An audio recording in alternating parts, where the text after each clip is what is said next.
I once knew a man out west who could see the future. I mean that almost literally. He'd ride into an empty stretch of nothing, just grass and a creek and a far line of hills, and where I saw empty country, he saw the whole thing finished. The ranch, the herds, the town that'd grow up around it, the roads, 20 years on, clear as a photograph. And I'll tell you, he was usually right. He had the rarest gift there is. He could see what a place was going to become. It killed him. And it killed most of the men who rode for him, because seeing the future is only half of it, and it turns out to be the easy half. The man could see exactly what that valley would be in 20 years, and he could not stand to wait 20 years to get there. He wanted it now. So he drove everything and everyone at a pace that the work and the land and the men and the animals simply could not survive. He worked horses to death. He worked men past breaking. He mortgaged everything he had and everything he could borrow. He'd seen the promised land so clearly that he'd burned down the present to get to it one season faster. And one hard winter, with that beautiful future still just over the hills, the whole thing collapsed under him.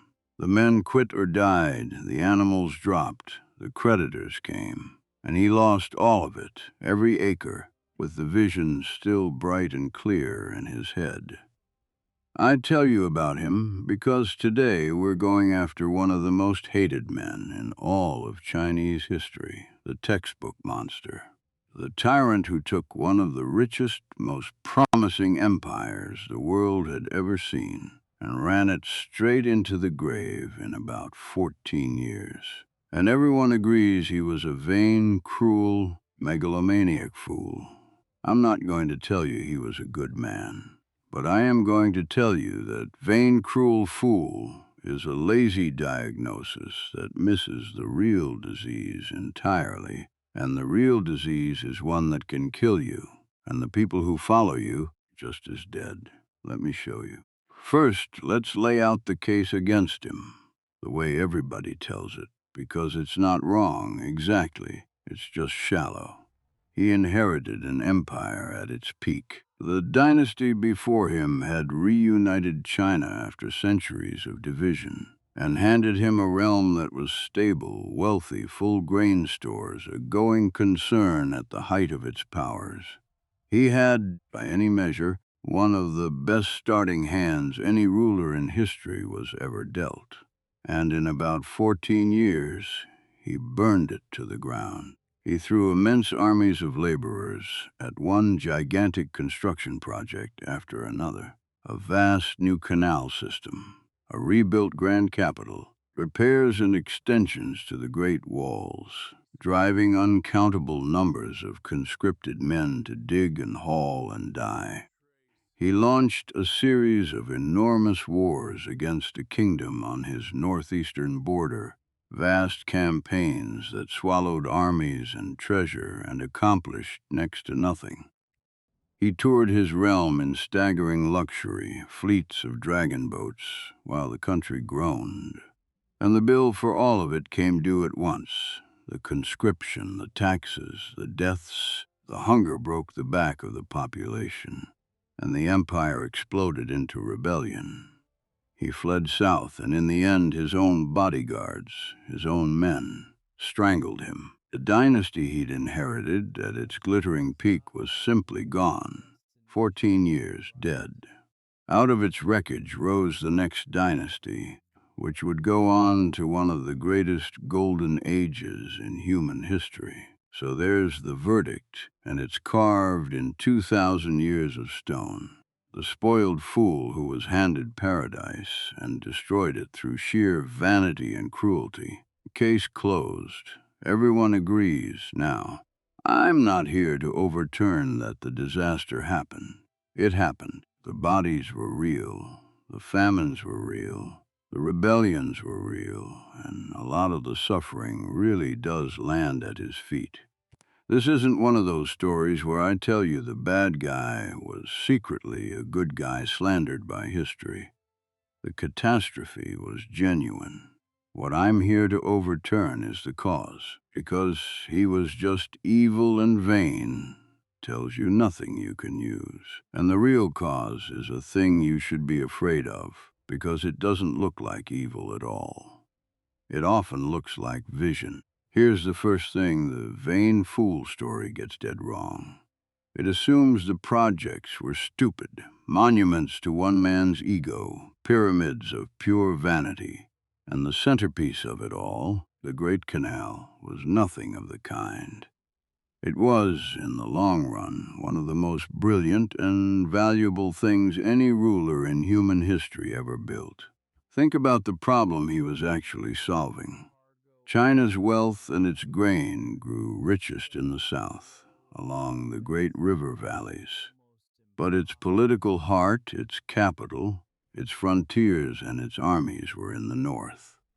For that empire to truly function as one country, you had to be able to move staggering quantities of grain and goods and soldiers between the two, and moving bulk cargo overland, by cart over those distances, was so slow and so expensive it was almost impossible.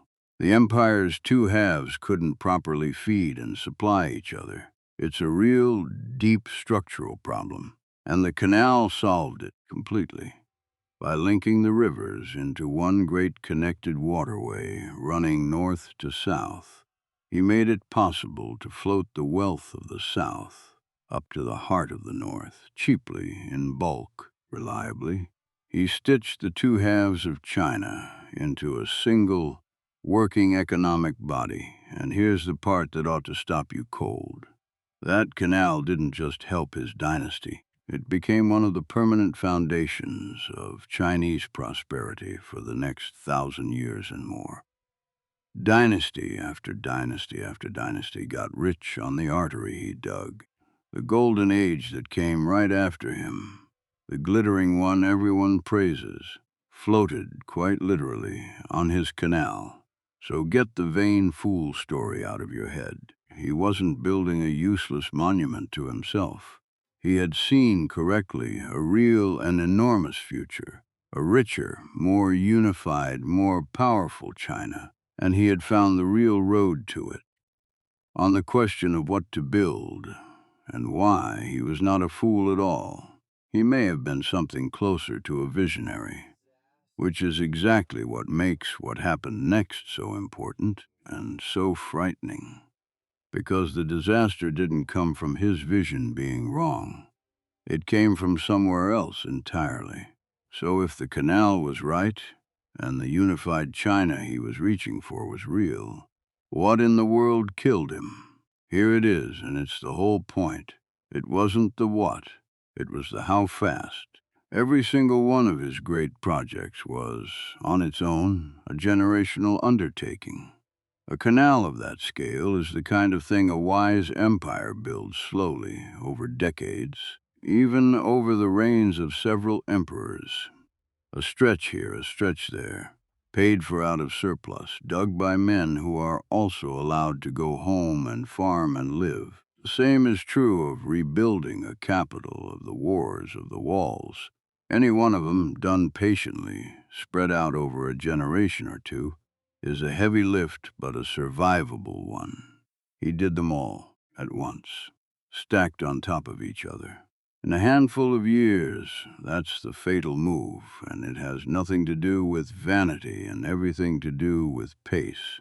He took maybe a century's worth of grand, defensible, even visionary imperial projects, and he compressed them into a single reign, demanding that one living generation of human beings perform all of it simultaneously right now. He conscripted millions, pulled farmers off their fields by the army load, and worked them digging and hauling and marching in numbers and at a tempo that flesh and bone simply cannot survive. The death tolls that come down to us are surely swollen in the retelling. But they were catastrophic by any honest count, men dying in the canal beds and the supply roads faster than they could be replaced. He didn't lack vision. He had too much of it, with no patience to match, and no feel. None at all for the single most important limit any leader has to respect. The limit of what the living people in front of you can actually bear. He could see the destination so clearly and want it so badly that the actual human beings he was spending to get there became, in his eyes, just material, just the cost of the road. And no vision, however correct, however magnificent, survives treating the living people who have to build it as something you're allowed to use up. Now, let me show you the cold arithmetic underneath it all, because this is the part that turns a story about one emperor into a law you can use on the whole world. Look at who actually got the canal's benefits and who actually paid its costs. And notice that they are not the same people, not even close. The benefits of that canal were spread out across 1,000 years and hundreds of millions of future people. Every merchant, every farmer, every official, every soldier of every dynasty that came after, who got a richer and better connected China handed to them for free as their birthright. They paid nothing. They just inherited the artery and grew fat on it. The costs, all of them, landed on one single generation.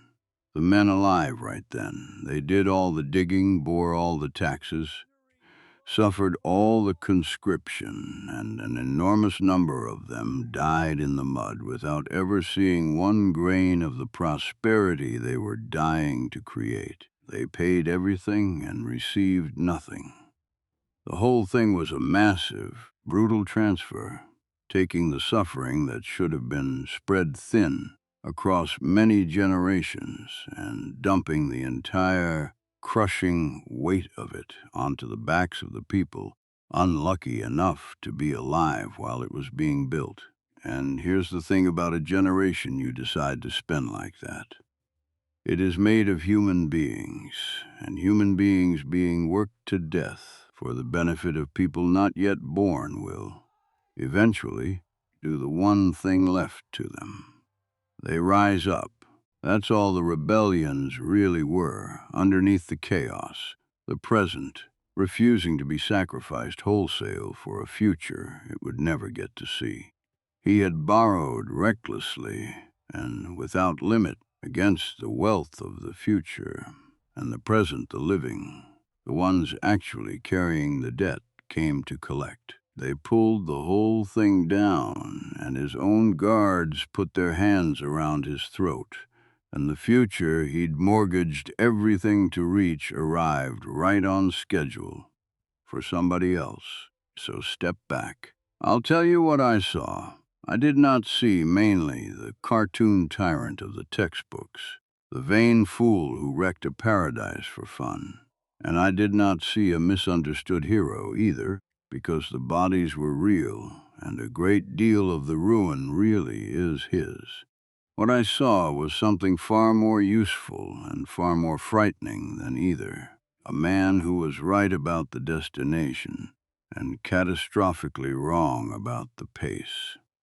A man whose sin was not that he couldn't see the future, but that he could see it too clearly, wanted it too badly, and could not bear to let it arrive at the only speed living human beings could survive. Here's the thing I rode away with, and it's the lesson of my old visionary friend, who died with the promised land bright in his eyes. The most dangerous leader in the world is not the fool with no vision. That man builds nothing and fails small. The most dangerous leader is the visionary with no patience. The one who sees the promised land so clearly and wants it so badly that he'll spend the living generation in front of him as raw material to reach it one lifetime faster. And the terrible thing, the thing that makes this so hard to see coming, is that he's usually right about the promised land. The canal was real. The future was real. Being right about the future is exactly what gives a man permission, in his own head, to burn down the present to get there. So when you meet that person, the brilliant one, the one who can see exactly what could be, who's pushing everyone around him past the breaking point, because the vision is just so clear and so close, don't only ask whether the vision is right. It probably is. Ask the other question, the one that actually decides whether anyone survives the trip. At what pace and who pays? And can the people I'm spending actually live through it? Because the land you're trying to reach does not care how clearly you can see it. It only asks whether anyone's still alive and standing with you when you finally get there. His name was Emperor Yang of Sui. He built one of the greatest things any ruler ever built, and his own civilization remembers him as a monster. Not because he saw the wrong future, but because he tried to reach the right one faster than flesh could bear and spent a whole generation, and his dynasty and himself, finding out it couldn't. Ride with me.